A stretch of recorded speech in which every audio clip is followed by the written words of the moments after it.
All right, we want to look at a few different types of estrogens, and estrone or E1 is the predominant estrogen during the postmenopausal years, and estradiol, also known as E2, is the predominant estrogen produced during cycling or the cycling years, and estriol, E3, is the predominant estrogen produced during pregnancy.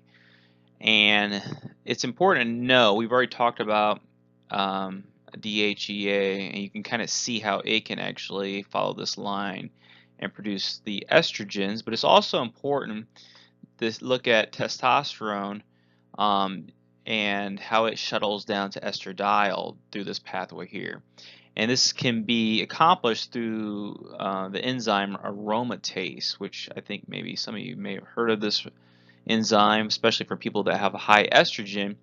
If they have too much of this aromatase or too much of the testosterone is being converted over into estradiol, that could definitely cause a problem. So, especially for guys too, we want to normally have our uh, testosterone to estradiol or estrogen ratio to be a 50-to-1, and especially via blood test.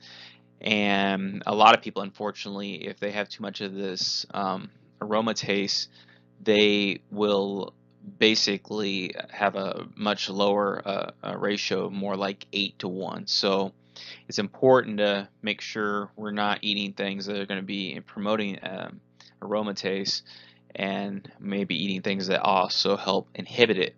One thing I want to mention is that over here on the right, I have inserted a lab of a marker for zinc. This is a hair test. You can see that 20 is kind of like the ideal range right there, and that this individual is only about a 5. So this is a problem, because the reason why I wanted to bring this up is that zinc is a major aromatase inhibitor. It blocks aromatase, therefore it will reduce the amount of estradiol you're creating from testosterone. And also, it's important to know that zinc is a natural antifungal, which it seems like it does both those things. It lowers that whole fungus link, plus it helps with lowering estrogen levels. It is also noteworthy that the Walsh Institute, that kind of specializes in different types of neurological nutritional programming, has found in their testing that zinc is like one of the #1 deficiencies across the board for the mental health type markers. So with that being said, zinc is really important. It's something to consider it when you have high estrogen levels.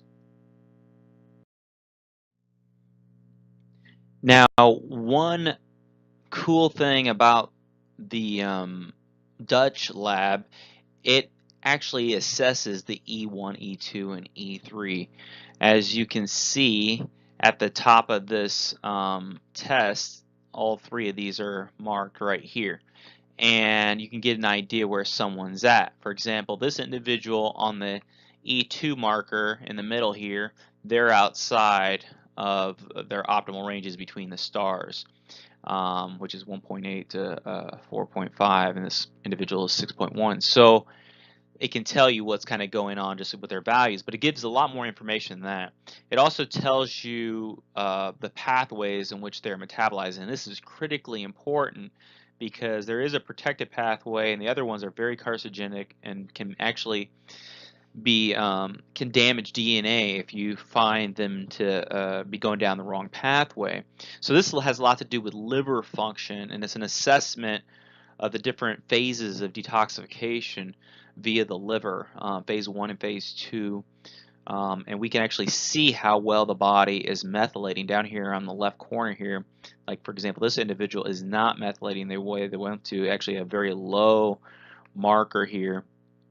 You'll notice that the 2-methoxy E1 should be about half the number here, and it is not, meaning that the methylation is not occurring, and that means you're going to have some issues there. And the fact that the liver's not doing its job is a hint that you want to definitely spend some time addressing liver gallbladder function to basically make sure we're dealing with estrogen properly in the body.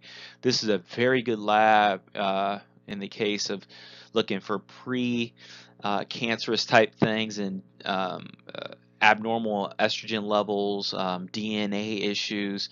This is an outstanding lab. It gives us a lot of insight into liver function that is absolutely critical when it comes to estrogen metabolism.